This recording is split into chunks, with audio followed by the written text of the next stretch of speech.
Oh God. You good?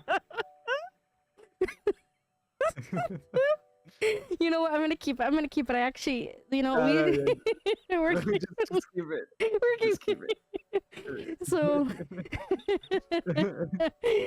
you know, uh, you know, if you came from the last video, we're doing this week's video when we recorded it with last week, if that makes sense, whatever. yeah. So I have food poisoning at the moment. Aqua here Mm-hmm. has a stomach virus. And then on top of that, you're going to hear sniffles, coughs, and sneezes in the background because Explicit is also sick. So, Yep. And then now my stomach is starting to upturn itself after intentionally trying to in the first place.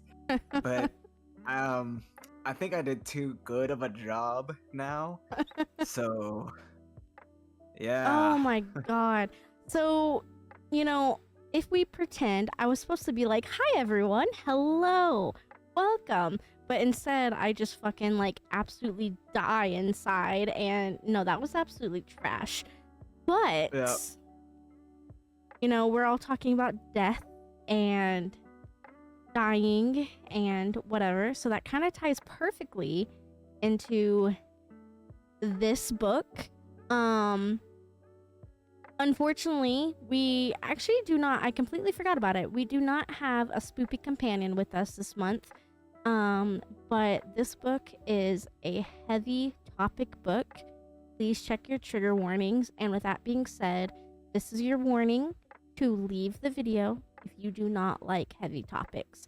But the book we are talking about today is called Haunting Adeline. Oh shit, I'm so bad at my job. Hold on. Haunting Adeline by HD. Oh my god. When is it? Aqua, help. let me look for it. Hold on. HD Carlton. Okay. So this is Yeah, book H.D. Carlton. This is book 1 in a duology called the Cat Mouse Duet. And if you're unfamiliar with that terminology, this book series only has 2 books. So we have Haunting Adeline and then Hunting Adeline, excuse me.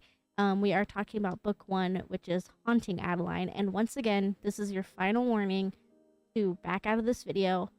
We are not your parents. If you get offended by something in this book, that is on you. I can't help you, so. You have been properly warned.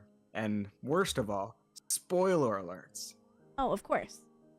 So if you're very offended by spoilers, it is best that you leave. Or stay and get offended. I don't care. Yeah, it's up to you. We get paid either way. We don't get paid. We don't get paid. I wish. Hey, if y'all want to like get us to like 1,000 subs and like allow us to get monetized, that'd be great. We'd really love that. We have bills to pay. We'd love to keep doing this more often. So you can always support us too, listeners. Ooh, Just throwing that out there. Shameless plug. that would also bring me to an idea that y'all can't know about, but Aqua remind me and I will tell you after the video. Anywho, so we are discussing Haunting Adeline. We will get into all of our ratings and stuff like that later. I was very pleasantly surprised by this book. We have our 2 main characters. We have the female main character. Her name is Adeline. She is a very small indie author that moves into her late grandmother's kind of creepy-ish. Oh my god. What's up? I have long hair, for those who don't know, and it just fell out of my messy bun and tickled my arm. I thought a spider was crawling on me. Oh no. My heart just came out of my asshole. Oh. Okay. Are you good? You good now? I'm seeing stars. Okay. Look, guys, we're okay. We're a mess on purpose, alright? We're a mess on purpose. Oh, that scared me. So we do have our female main character. Her name is Adeline. She is a small indie author that moves into her grandmother's creepy kind of gothic estate. And then Very she, Victorian. yeah, I'm not gonna lie, I would absolutely love this estate. However, she does spend the entire book investigating her great grandmother's murder, which we'll definitely get into that.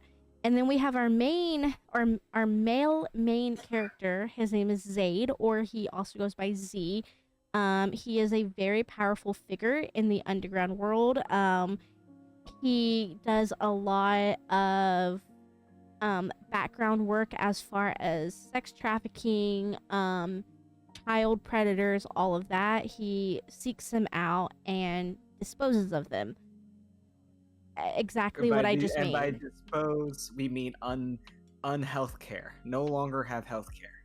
No longer tap in the chest hole. Exactly.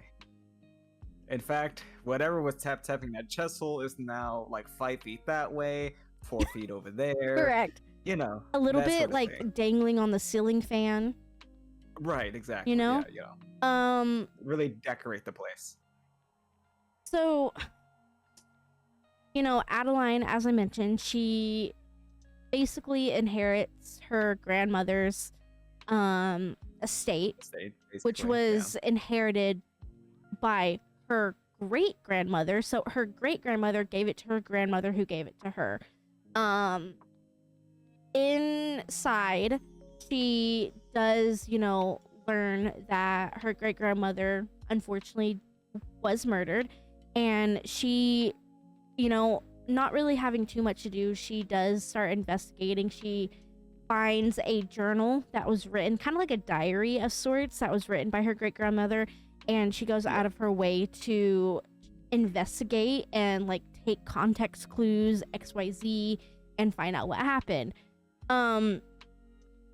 Also in the same, tone, we discover some very unusual stuff. I know at this point Adeline is now kind of renovating the house a little bit because, it's kind of run down. The lights kind of don't necessarily work the best. She has power of ish sorts. It's run down. It's an old house, so she has to renovate it a little bit, and she discovers said creepy man staring at her from outside. Mr. Z, the vigilante crime fighter who goes against stalkers and is one. Yeah, which is actually crazy. And we get our first major appearance of Mr. Zaid Daddy. Adeline decides she wants to go out. She ends up going out with one of her friends. Actually, her main friend, Daya, correct? Yes, Daya. She is a hacker, a very good hacker, and there's a connection between Daya and Z as well. Yeah. I guess we can go ahead and spoil that. Daya is unaware of this until obviously the very ending, but Z is actually her boss. Which is funny to say because I'll tell you, or like one of us will tell you in a minute, but that's actually funny information. Yep. But Addie and Daya end up going to this club, and we're kind of curious on like what's happening at this point. But Adeline ends up getting a text message from just an unknown number. We now know it's Zaid, but he's like, if he touches you, I'll send his hands to your mailbox. And she's like, what the fuck? Like, she's looking around like, who the fuck are you? Turns out this motherfucker has already set up cameras absolutely fucking everywhere. He's not even in the same building as her. He's like completely elsewhere doing vigilante shit, but still has her on his phone watching him. So that's because he is a notorious hacker. He is a hacker, which is how he pretty much does his business, his vigilante business, because Homeboy is a prodigy. Homeboy is gifted in hacking. So, yeah, anywhere there's a camera, little old Adeline is having a cat's eye, murderous cat eye on her. no matter what. Literally, like pun Yep. intended. And Yeah. so she ends up taking this super handsome, like in a business suit man home. They end up going to this very, very lovely part of the house. Like, oh my god. The way I envisioned it, it was like a massive study. It had a balcony like facing outward. You open up the balcony windows and then you can see over the cliff with like the moon and the stars. It was absolutely magical. Yeah. I think what it was a sunroom, which is similar to like a balcony, but basically like just on the ground floor. I think so, but I 'Cause don't think I've it was ever a seen. sunroom. I'm way too poor to even know what a sunroom is. If you want, I could explain it real quick. Let me go to Pinterest while you're explaining it. Let's Google it, shall we? So think of it this way: a sunroom is basically is more of like a glass room, like half glass, like with half walls and half glass. That's one way to do it. And basically, Oh. it's just more of like think of like a greenhouse, but not meant for plants. It's just meant to literally bask in the sun without the Oh. extra heat, or at Oh least my hopefully without god. extra heat. How do I get sunroom money? Yes.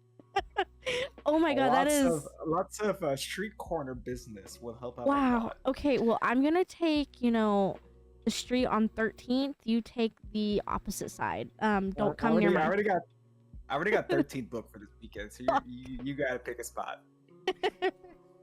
Um, I got 13th and 8th Street. You're gonna have to take 7th. I don't want 7. That's oh. Like I booked it in advance. Okay, the holidays are up. Homeboy needs some money. Well, I'm very glad I actually looked that up. That was kind of what I had in mind, but less windows. Yeah. But anyway, that's good. so imagine, obviously, as he said, a sunroom, or go and look it up, or if anything, you know me, I'll most likely edit it in here like a photo. So they open up the little balcony doors and the stars are above and it's fantastic. And as I mentioned, you have a very uppity, Insu, handsome man.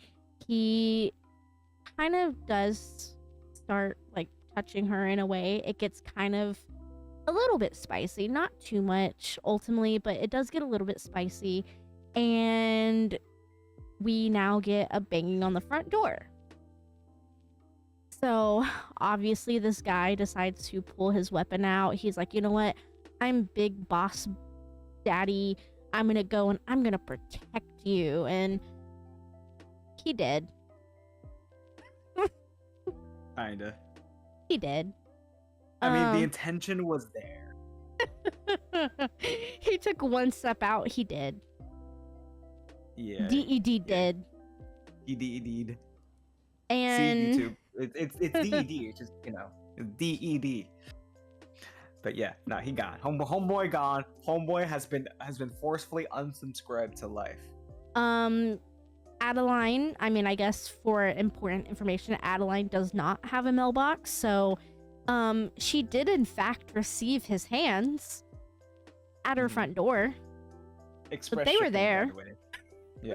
Next morning.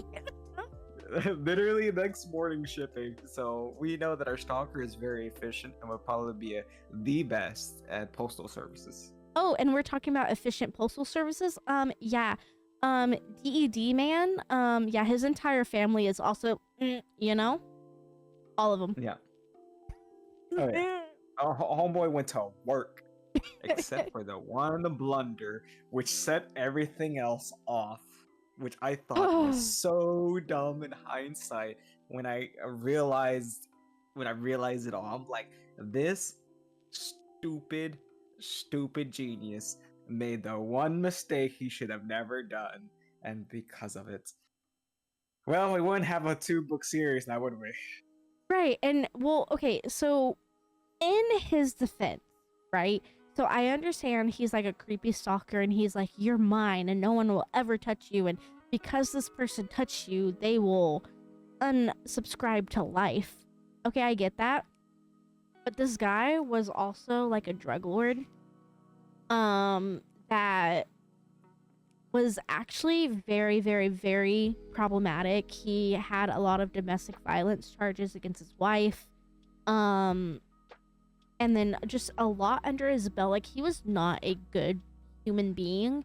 And seeing how he was already having like infidelity outside of his marriage, which she was already getting quite literally beaten up. I mean, there's a chance that Adeline might not have even survived that night, if even that week. So Yeah. I don't feel bad. Yeah. Oh no, don't get me wrong. Don't feel bad at all. To be honest, it's very, I would say convenient. Well, I wouldn't say convenient because technically he has um, should I say control over that? But I have never seen someone so prone to be a magnet for just constant bad crowds. Like, I Yeah. thought that was insane. Like, bro, how in the world? I get bad luck as much as the next person, but Oh yeah. this was just like real, like just more than it should be normal Well, is I what I'm also saying. wonder if it's like where they live too, because you also have to realize that. Oh, that's Sorry. true. You But you do also have a have to point realize where they that live. it's wherever they live, because I mean, there are certain parts of the country that, like, if you're in those certain parts, it doesn't matter where you turn left or right, there's always going to be either some type of mob, gang, or Right. something related. So it could have easily been that. But of course, that's just an assumption because that's not what the author gave us in the book. So that's just reaching for straws, basically. Yeah. Well, I guess I wouldn't say reaching because it was mentioned by Z that the location that they were at in Seattle was very heavy in the trafficking Yeah. department. Yeah, yeah, yeah.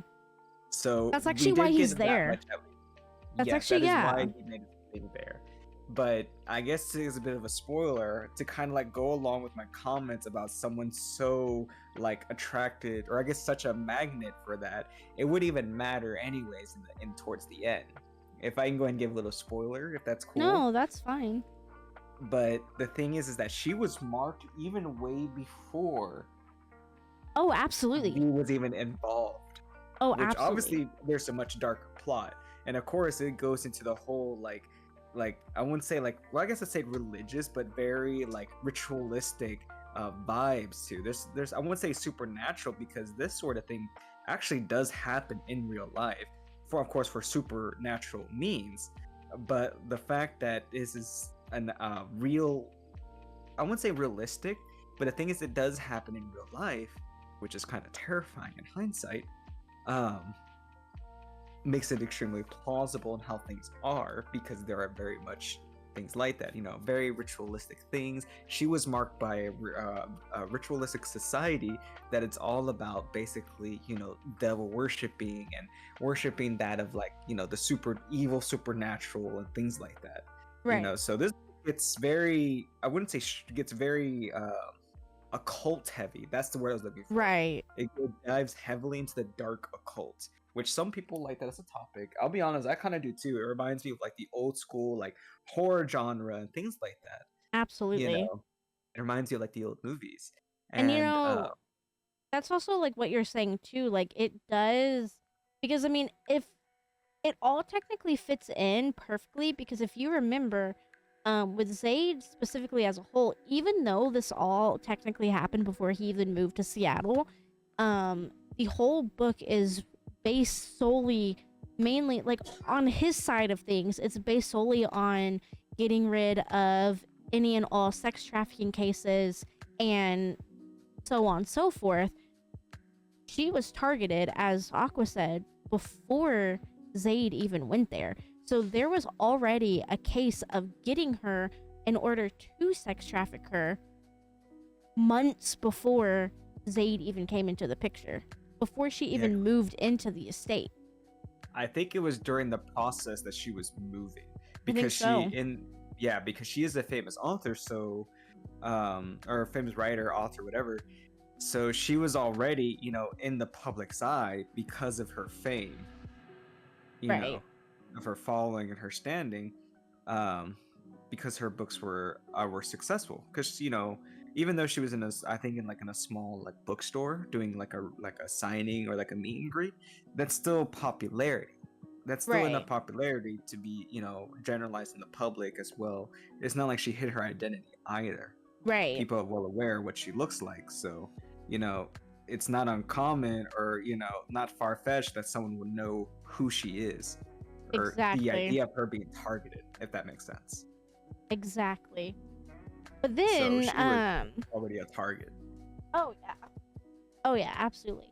And then if we're putting a pin on this entire topic for like 2 seconds, um, this is also around the time that we're learning a little bit more about the great grandmother Gigi. Now, if you're at all curious and if you've never read this book, this is exactly how the book is. The book will go all Adeline, all Zaid, grandmother Gigi.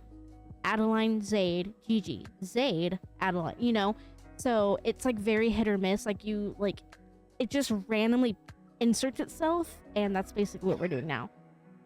Yeah. But her great grandmother Gigi also had a stalker.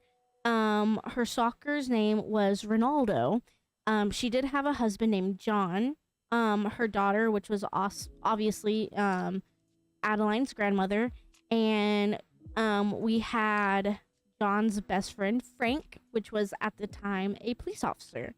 So just so all that information is in there, but Gigi ended up, I guess, slowly falling in love with Ronaldo.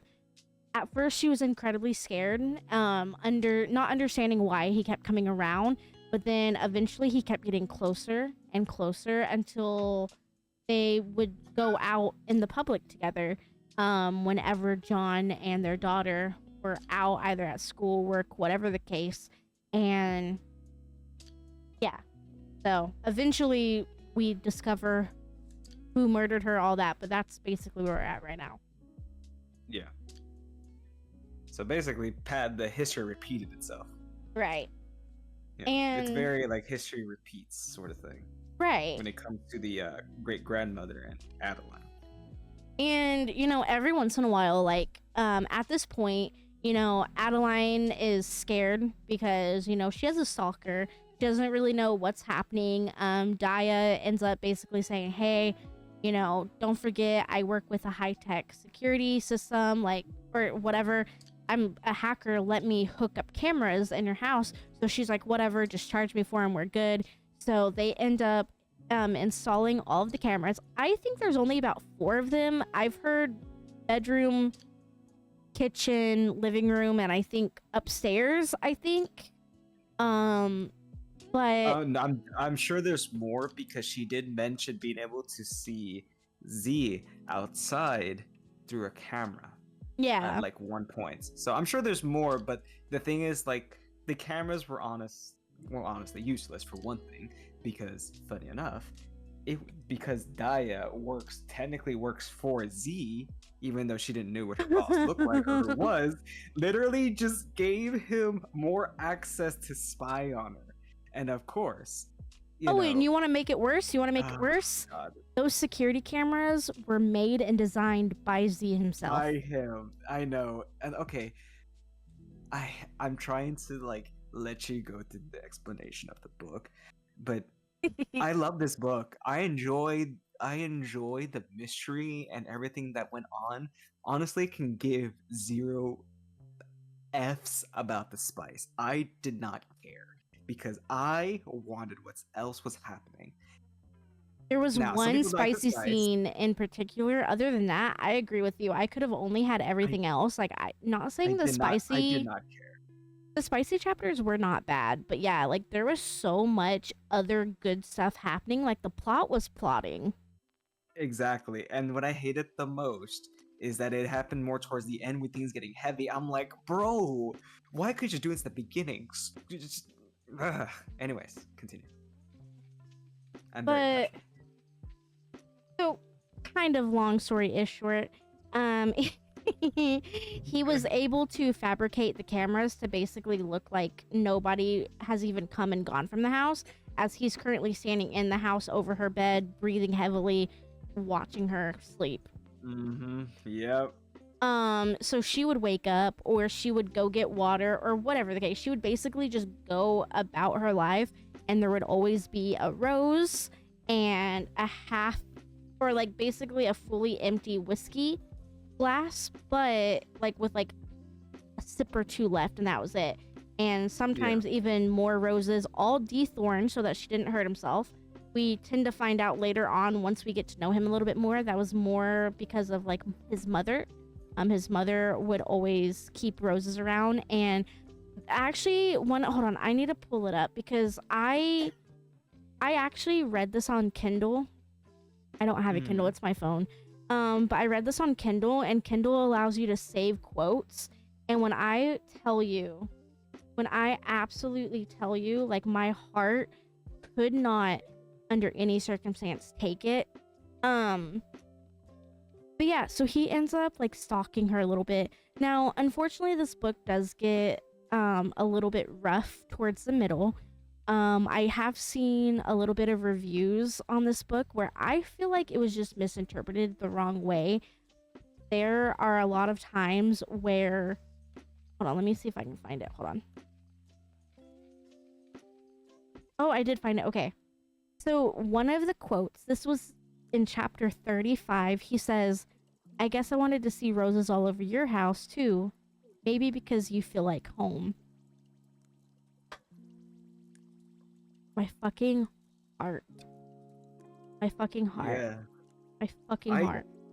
I liked quotes like that because, like, okay, that's really romantic, but the fact given it from a murderous stalker does dilute it for me personally.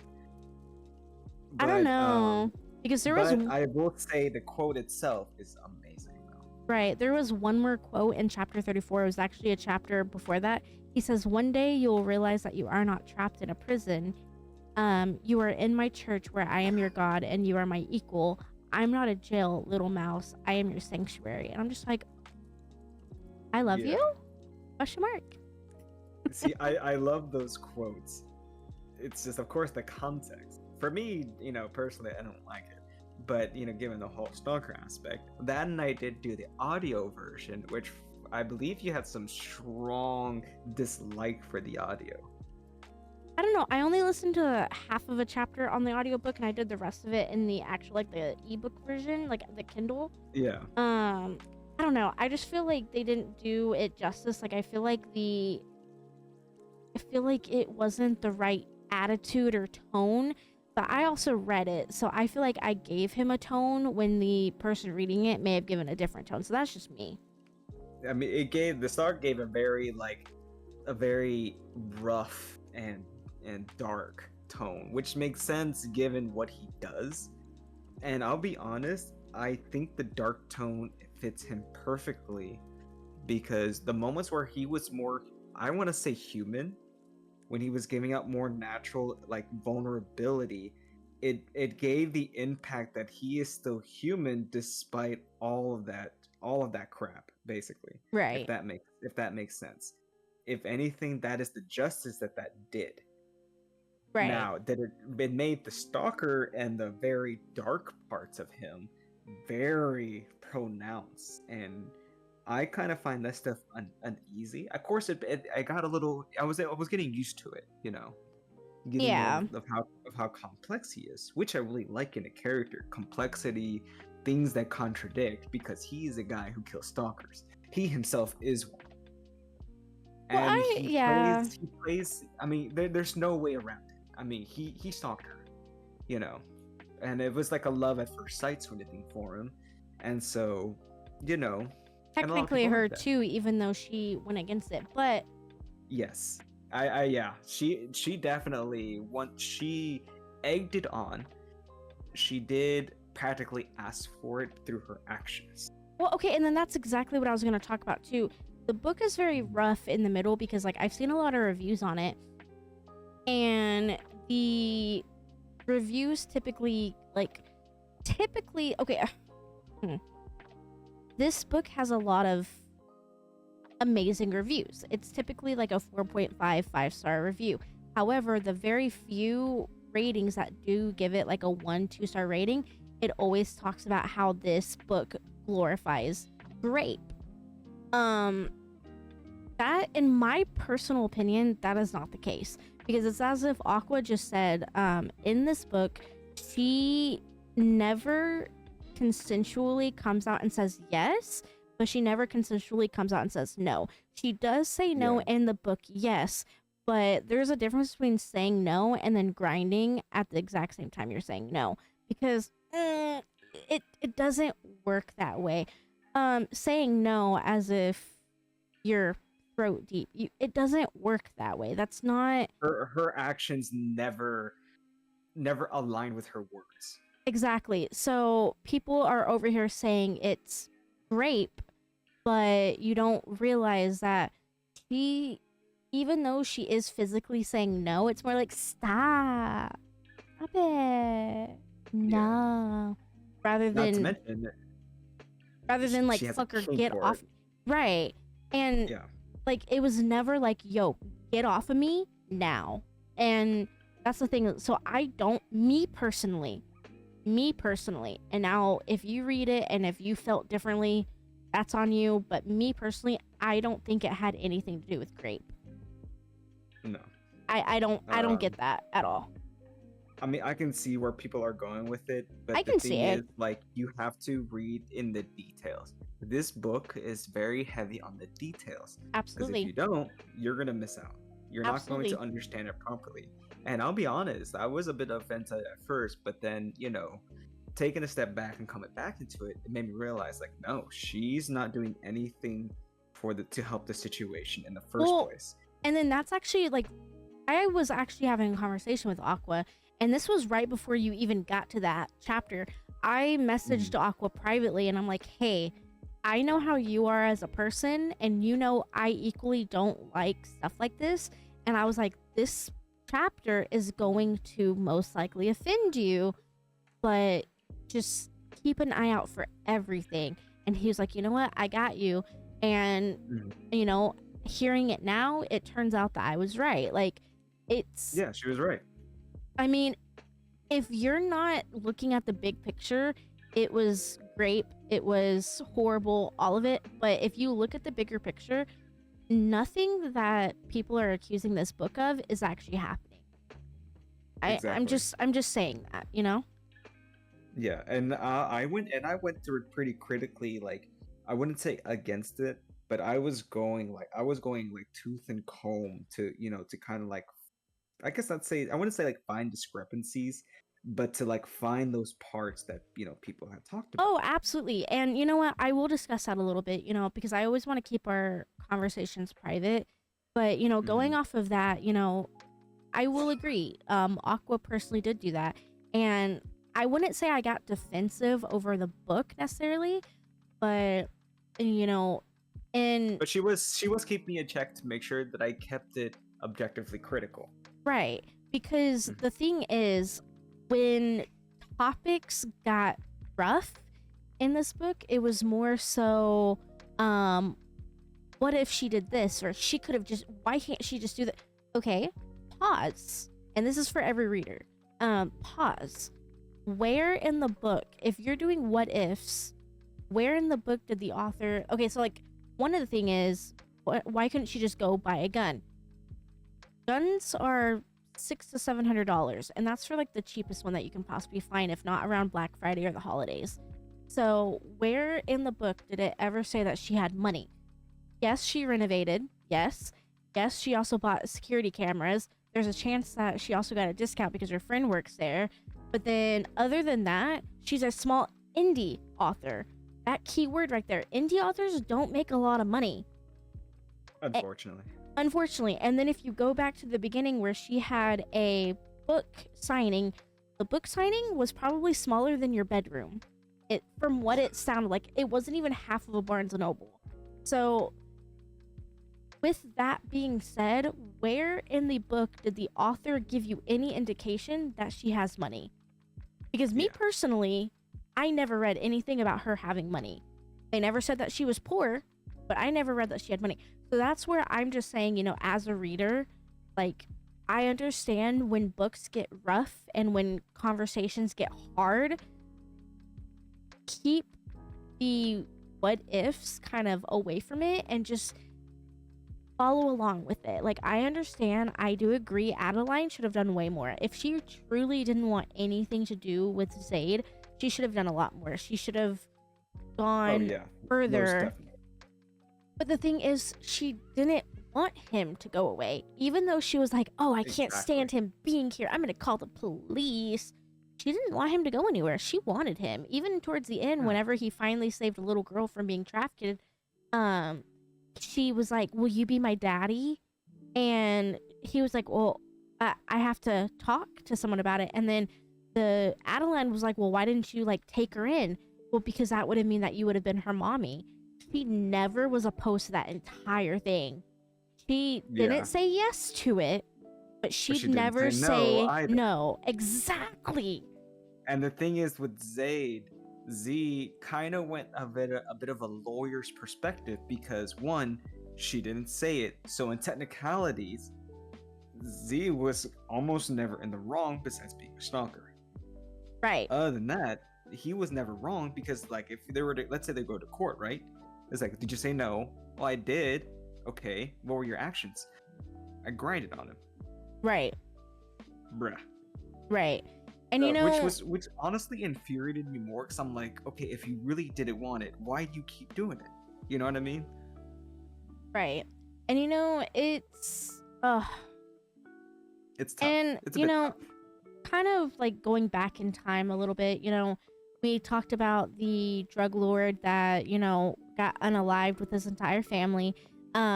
Zaid actually ended up leaving one of his best friends, which ended up getting threatened later on, kind of chilled out, but you know, he's still being problematic.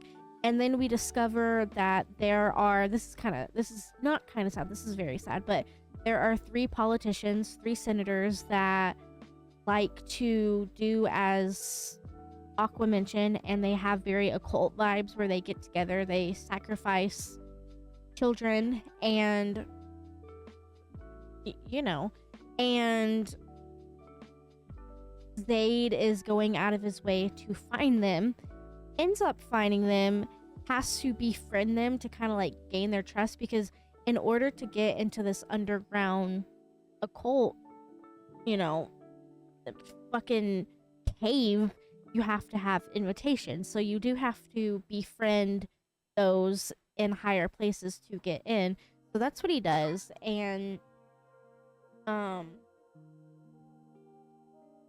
he ends up realizing, like semi in the middle of the book, that one of the politicians already has his eyes on Adeline. That's before we realize that anything She's is actually been going to marked. happen. Right.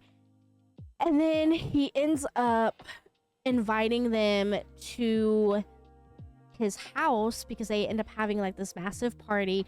We do find out that the politician is actually the son of Frank, which, if you remember originally, at the beginning of the video, I told you guys that Frank was John's best friend, which John was the husband of the great grandmother Gigi.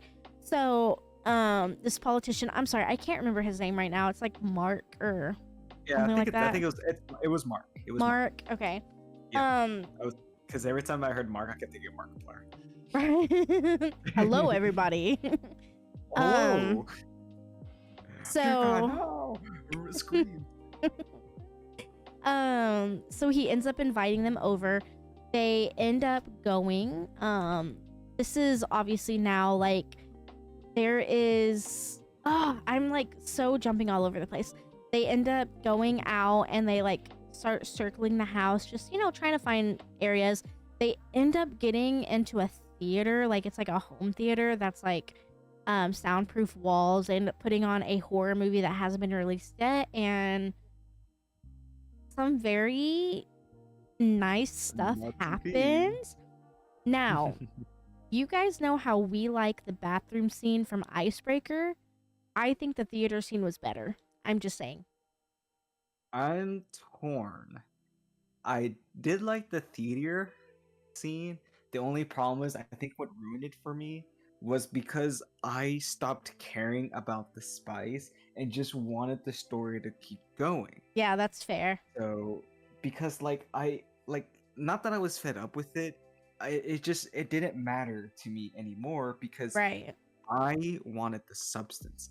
I wanted to know what's going on, and the bathroom scene makes sense because two young couples, two young folks, having their feelings for each other and so on and so forth. And this, they're here trying to infiltrate, and y'all be porking. And don't get me wrong, things get hot and spicy, and that's kind of pretty much their kinks, and which is fine. It was mainly the fact of anyone can walk in at any point. That was kind of what it was, and it was nice. Yeah, it's the thrill ride. It was the thrill Right. ride that got for both of them, especially for Adeline. But of course, I'm like, all right, get to the spice. Right. And at this Or point not too, to the spice. get to the plot. Get to the point. Get to the plot. Yeah. So we actually end up learning a little bit more about Gigi, Frank, and John at this point because of Mark. And I guess we're gonna just jump to the end. Spoiler alert: everyone thought that John possibly killed. Oh, well, okay. So everyone originally thought that Ronaldo, her stalker, was the one that ended up killing her. That was not the case. And then it ended up looking as if John, her husband, ended up killing her, which that one seemed a little bit more accurate. And then I don't know what got me on this, but like maybe 2 or 3 chapters before it spoiled it, or like before it like revealed it, I guessed it, but it was actually Frank that killed her. As we mentioned, he is the police officer. They did say that there was no like hard evidence. I have hiccups. I'm sorry. There was no hard evidence on like her murder because it sounded as if like this was around the time like maybe like the 40s to 60s where like they didn't really have much. It sounded as if the 40s. Perfect. So the police officers went in and trampled through everything, so they ruined a lot of the evidence. Long behold, he was one of the police officers there. He murdered her. They had no evidence. He got away scot-free. Exactly. So, and the reason behind that actually makes sense. Okay, so the reason behind that, Frank was in love with Gigi. However, she was married to his best friend, John. Once John discovered that Gigi might be having an affair, he started drinking heavily. He became kind of violent, basically. pretty much. Yeah. And then once John started accusing Gigi of having an affair, it set Frank off because Frank is already in love with her, watching her be married and have a daughter with another man. So then he ended up killing her for not only marrying his best friend, but also having an affair on his best friend with another man. It's like a love triangle, but Frank killed her either way. Well, it's more like a love square in a way, I guess. Maybe. I don't know. Kind of. Because it's her, one man, another man, and then another man. Yeah. Because Ronaldo was in love with her also. But Ronaldo was actually a pretty decent guy. But then that's the thing too. Ronaldo was also kind of technically in like the drug lord sense. I think he was. He was with Salvatore, which the husband ended up working for because of all the debt he got after spiraling. So it all connected, and it just, I really feel bad for the husband because later on, a lot of issues went up. And I think, and I'm not trying to like shame things, and I know the times were different, but I think the only reason why Gigi did not like her own husband was because of the fact she was treated like how the women were during the time. Right. Which I understand, but things were different. But I felt really bad for the husband. There probably more context to it, but that either I missed it or didn't understand it. That part. I mean, at the beginning too, I felt really bad for him. Towards the middle, whenever they started pointing fingers at him, I was kind of like, okay, well, maybe the husband was kind of a scumbag, but no, like he actually genuinely had no idea. I mean, he did get very violent, and there was some domestic stuff happening, but I don't actually think he raised a hand at her. I think it was more of like throwing things, breaking things, verbal abuse, rather than anything like that. I think it was just like arguments. It was arguments because it wasn't until he started drinking where things escalated, because he developed those things because Gigi started to really change too. she started to become very distant towards him and things like Right. that. I'm not here trying to point fingers. I'm just going based off what I got from the book. Right. And that's when things started spiraling. Things got even worse, which made Gigi justify her cheating on her husband. Mm-hmm. Because she did in a way, when things were to get like just a little bit bad, like, they would have an argument, she would go directly to Ronaldo, Right. and Exactly. and I also feel bad for the daughter. I mean, sh her mom just, in a way betrayed her father. Sure, I get, they had issues, and there's a possibility that maybe something could have been worked out, or, Well, we don't know. We don't know per se. There's always this what ifs, and whatnot. it ended up turning out to her own daughter, mind you, was only like what 16 at the time. Her own daughter helped Frank cover up the murder. So her own, Exactly. which is why she always said that, growing up, and like living with her grandmother, she never understood, or not necessarily living, but like visiting her grandmother, she never understood Right. why her grandmother was never at peace. Exactly. And It she was asked her always lingering grandmother, there. right, she asked her grandmother, what's one thing that you want in life? She was like, just to feel peace. And I can see why, because she helped Cover up her her the mother's murder. death. Yeah. And yeah. So that was a really good side part of the story. And then we end up getting like, obviously throughout the entire story, we end up having Zayd's side, he goes, and we already talked about how he like unalives a lot of people. He does this to quite a lot. You get to see his infiltrations a lot, where he goes into Mhm. different locations. He saves a ton of women. But boys too, because there were Yes. boys also. Boys Yeah. as well. Mainly like Mhm. children and women, mainly. Yeah. He has a very good process of it. I understand that he probably could have done it in a better way, but also keep in mind that since we've never personally been in that situation, I don't know if there is a better way, because seeing how once you get into that that specific situation, that might be the only way of going. And so this movie, or this book, if you've never read this book, think of like John Wick and Taken combined into a movie. In a very, very intense demographic. In Terrifier meets Saw graphics. Exactly, yeah. So it was really good. I know we haven't done it on this channel yet, and I know it's going to be one of our upcoming videos within the next month or so, but this book also heavily reminds me of Verity from Colleen Hoover. So if you did like that book, you might like this one. Ultimately though, he infiltrates everything. You get to see everything from his perspective. You also get to see his side of stalking her, and it's actually pretty interesting. Even though he is a stalker and I don't necessarily agree with everything, like, I don't necessarily agree with stalking, like I don't think that's okay, but it's kind of interesting to see everything from his point of view, and I did quite enjoy that. He does finally go in for his final infiltration. He does end up getting the golden ticket to go in and to sacrifice. Yes, and unfortunately, it did end up being a trap. setup. Yeah, it did end up being a setup. They discovered who he was, and they basically set everything up to make sure that he got there and all of his men got there, which in turn left Adeline all by herself. So Adeline, Unguarded. right, I believe she ended up going driving, and the best She friend, was looking for Daya. yes, She kept calling her, and she correct, was like honked out. Yeah. right. And so she started driving, and if you remember the best friend that is still problematic, that got threatened in the middle, he ended up with other men, wrecked her car. It ended up flipping over a few times, and she's severely hurt. They pull her out. The end. Massive cliffhanger. That is where we are Which right made now. me so mad.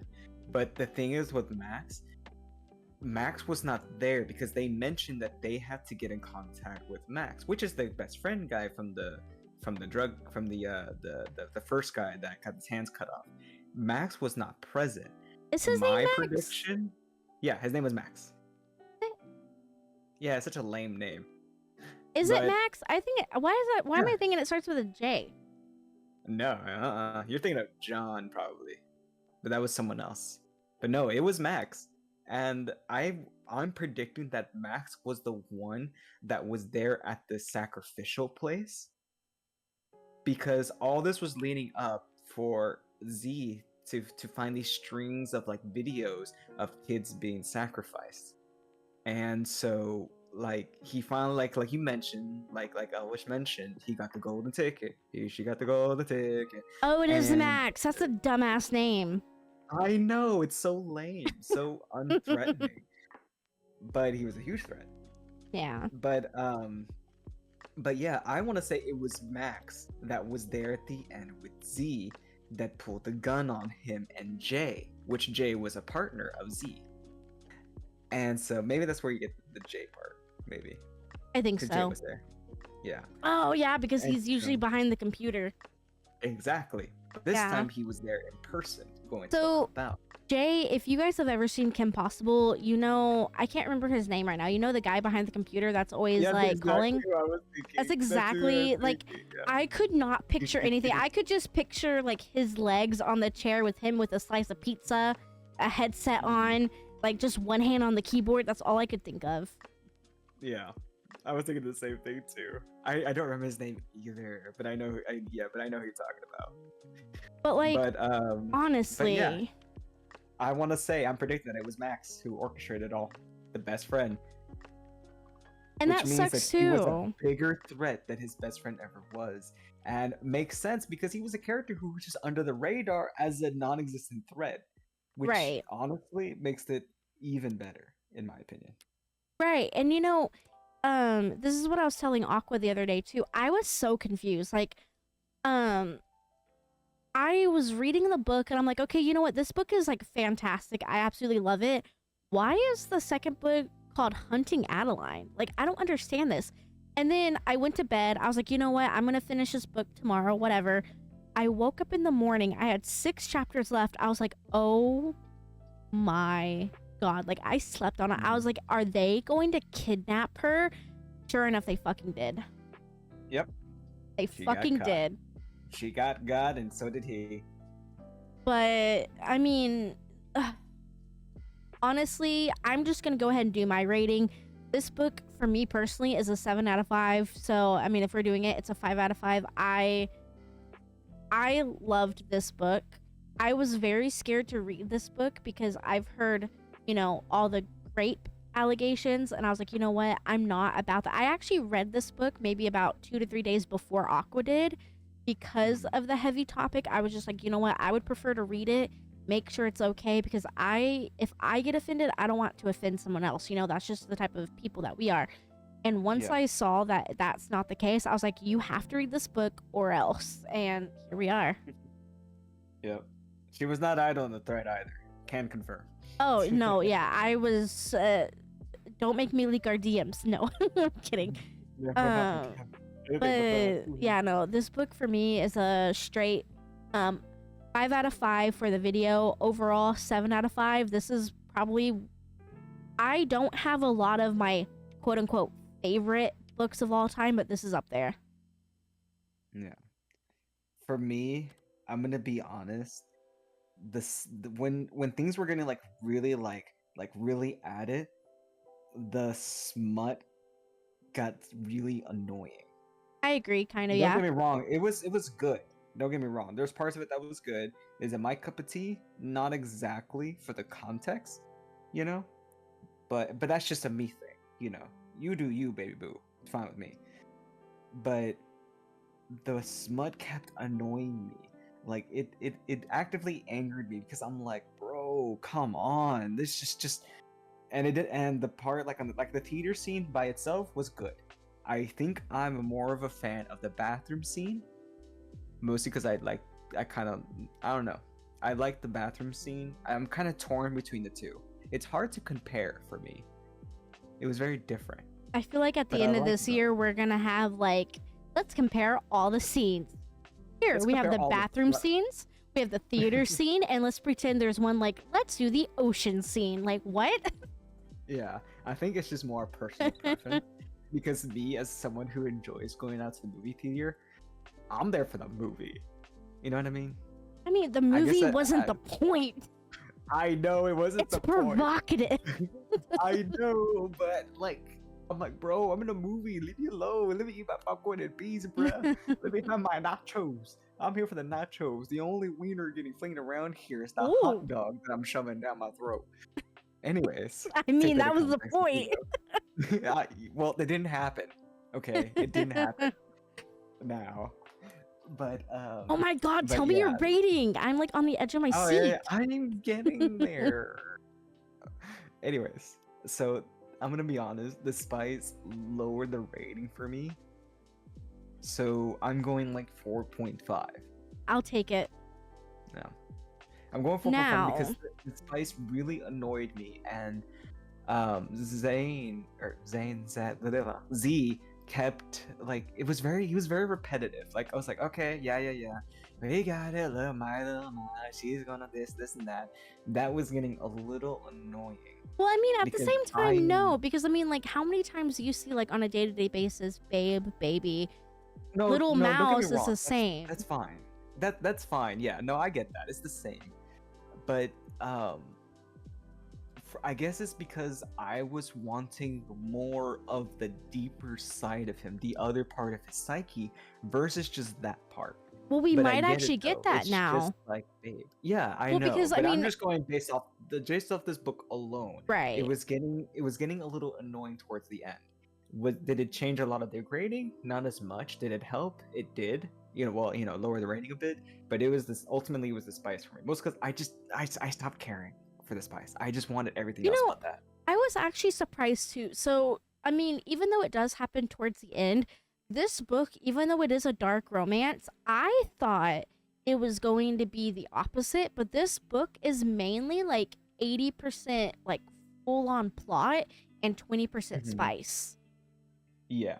What I hated the most is that a lot of the spice got concentrated more towards the end and more frequent, and I think that's also what dimmed the rating for me. It would because be at the end too, oh god, hiccups! But at the end too, that's when all of the plot starts like connecting, and then it's like connected plot spice, connected plot spice, connected plot. You know? Yeah, and that got really annoying for me because it felt like a huge distraction. Too much of a distraction for me, and like that's what really killed me. But if the plot wasn't as good, or the way how it was, honestly my rating would have gone way further down. Like maybe a 4 would have been my max if I was being generous. But because the rest of the plot was good, that kept it from going there. But I will say, if the plot wasn't, you'd be lucky to get a 4 out of me for this one. Because if there was no plot, I feel like this book wouldn't have even been like maybe I would have like if it was just spice, I would have probably DNF'd. But no, this book, for me personally, from chapter 2, I was hooked. So this book has 600 pages. I read it in 24 hours.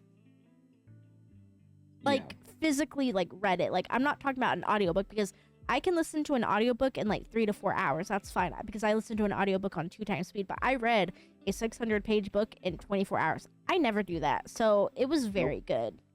And she's dyslexic. Yeah. So but I can honestly say I am very excited for the second book. I did, unfortunately, so I don't know anything about the second book. I only know one spoiler, I guess. I did air quotes. Apparently the second book is very heart-wrenching and it is very sad. That's all I know. So I don't know anything about it. I know that the second book is kind of a hard read. I'm excited to read it. As far as I know, the first book has more DNFs than the second book. So I think the second book is where the plot is, but I know it's going to be very tough to read.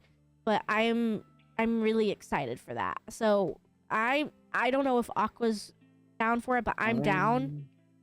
I'm down to read it, but I'm on the other side of the spectrum. I'm more on the worried side, because given how this is dark and it being very emotional, means that it's going to be there's a good chance it'll hit heavy.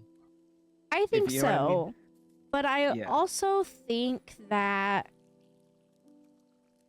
with this being such a unique type of book, I think even with it hitting heavy, it might be good to experience it once, Oh seeing yeah, without a how, doubt. Yeah.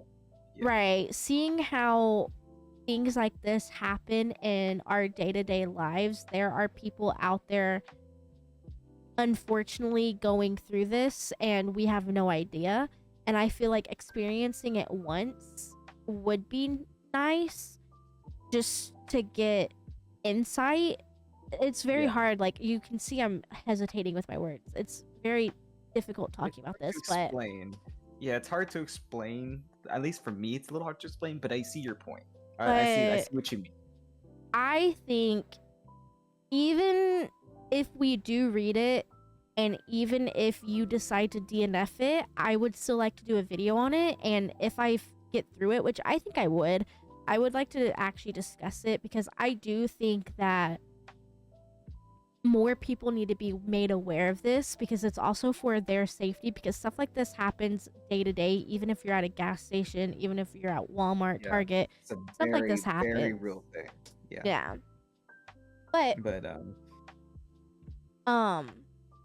yeah, I mean, I'm down, and I know that's gonna come in within the next like few weeks or so, most likely. But I'm excited for the next book. The next book is actually one of my all-time favorite books, and I accept zero criticism on it. So I'm already holding Aqua to a very high pedestal, and if he says it's anything below a 5-star, I will ruin our 20-year friendship. I'm just saying. hey, I just What? gave this book less than a 5-star. I'm just saying. But I have a sound reason for it. I'm just Yeah. saying. Yeah.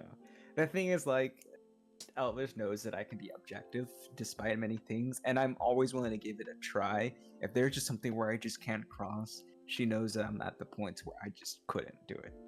Right. Like, well, luckily the next book, not Hunting Adeline, but like the next book that we're gonna do for this podcast, I don't believe we'll go through any of that, so I think we're fine. I think you're gonna love it. yeah, it just has to make sure it keeps me riveted. Oh, and I think it will. But yeah, I mean, me personally, I was super scared to read this book because I didn't know what to expect. I say fuck everything, read this book. I really, really liked it. I really liked it. Give it a shot.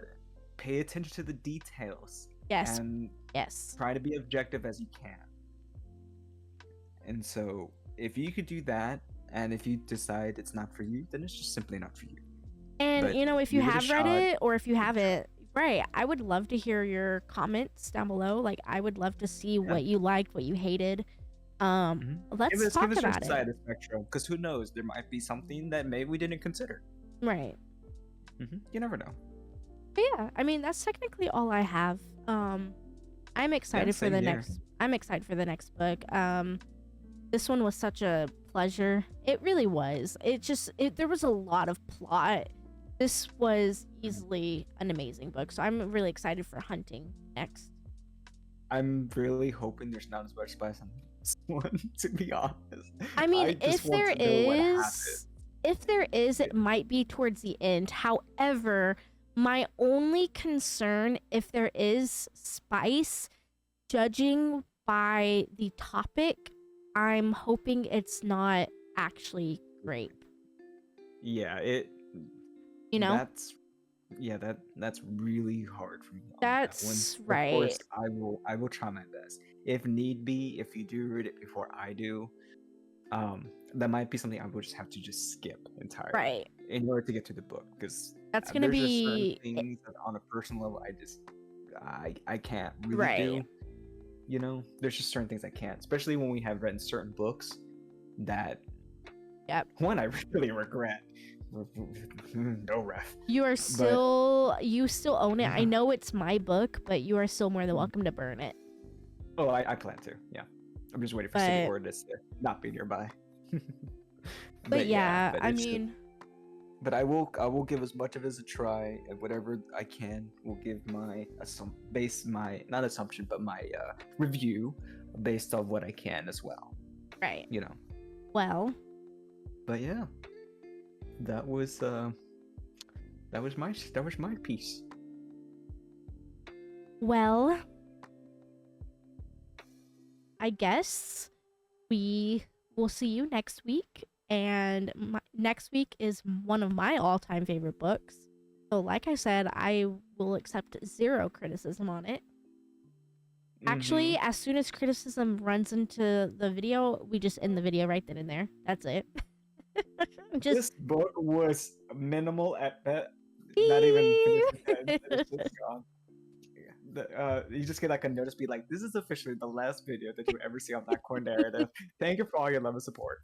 Night Court Goodbye. Narrative has decided to disband. The podcast will be no longer.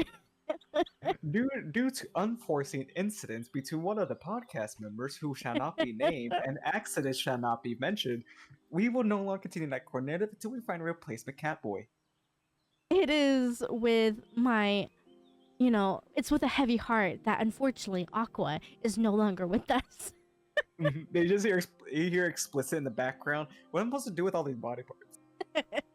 Don't worry about it. I got Z'd. Oh my god. That's gonna be a thing now. But yeah. Well, as we mentioned, we are all sick, so please, if you guys are not feeling well, please take care of yourselves. If you are feeling well, wintertime fucking sucks, man. Just be safe, go take care of yourself. And I love wintertime. It sucks, so yeah, but all the sickness. But I do get sick. I know, but it's worth it. Worth it. But yeah. But as always, I am Elvish. And I'm Aqua. And that's Violet. Violet. And we are Night Court Narrative. Everyone have a good night. And yeah, be careful about your security cameras. Or don't. I don't know. Violence is always watching. So is Aqua, but he just doesn't want you to know that. Okay, bye. Bye. Bye.